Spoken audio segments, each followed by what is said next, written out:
Last item on my fear list, concern list, is how can I be more passive, okay? So let me start by saying that for the most part, when we put things together for you guys, we try to make it more towards the passive side on the scale of active passive, right?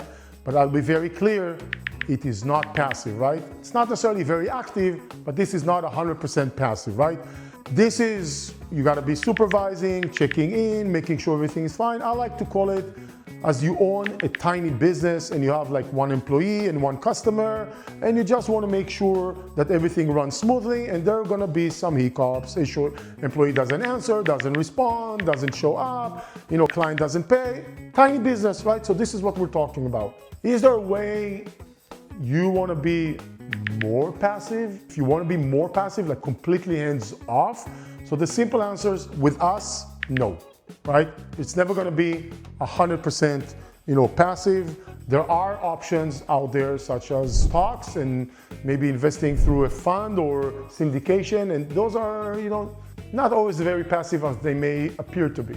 I will tell you this, one of the programs that we are running is the midterm rentals. The way it's set up, the management operation is so heavily involved because there's always something going on in terms of activity. Guests are coming in, guests are coming out, there is something here, something there. It requires a higher level of involvement from the operational side, which in many ways really lets the owner be more passive, right?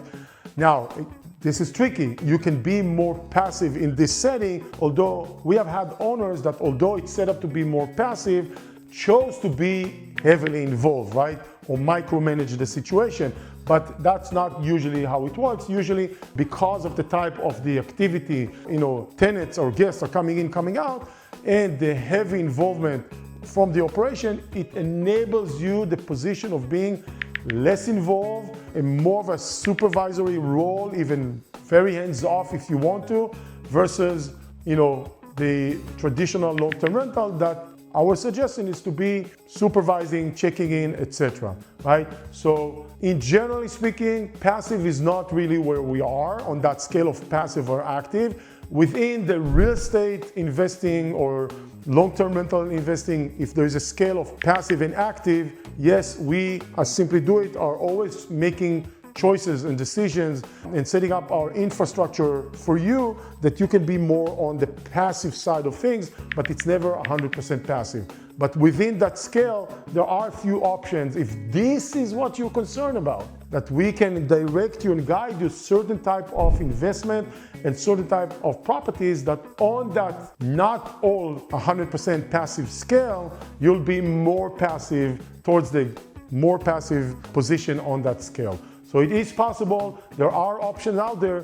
When you tell us that, we kind of try to guide you through and make sure we help you choose the right investment to be on that more passive scale of the involvement. Thanks you very much for watching all this series. I hope it's beneficial for you. My main message is we want to bring across to show you the things that for years, for almost 2 decades, what we've been hearing from you about what's important for you to have beyond, of course, good investment and not lose money and all of those things. However, within that, when you refine it a little bit, we all have a little bit different criteria. My goal is really to look at those things and my objective and to find multiple programs that we can still execute within real estate, but will address different concerns. My favorite is that sometimes those solutions, how we address those items are actually in one type of a property, we're addressing 2 to 3, even 4 of those concerns. Thank you very much for watching.